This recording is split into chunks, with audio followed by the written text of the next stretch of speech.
Omo, e come be like say we get wedding to plan. Oh, hey my people, how una dey? Is your girl Cindy. On today's episode, na Paul Okoye matter we carry come. Paul Okoye na one twin, one of Peter psquare dem. So Paul Okoye bin dey marry before him and him wife come get gbas they come separate. Now he come get this girl, this beautiful girl showing on the screen. Her name na Ivy. They come dey together, come be like boyfriend and girlfriend. So na for Christmas Eve, come dey do all these Christmas videos, come dey showcase him finger. E come be like say they don propose to am o, say be like say Paul Okoye don engage am, which means wedding bells.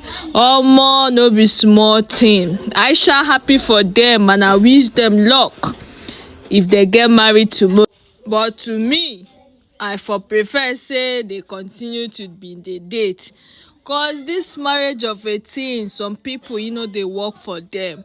Cause the cane where they use flog the first wife, it takes the grace of God make they no use and flog you too. But anyway, only God knows the best. I wish them well. If they marry tomorrow, good luck to them. So now the gist be this. As I can't see him, I say no. My people need to see this. So I know say as I'm a boy girl where I be, anything why I just chook my eyes now. So I so carry the matter can't give for now. So now the matter be this.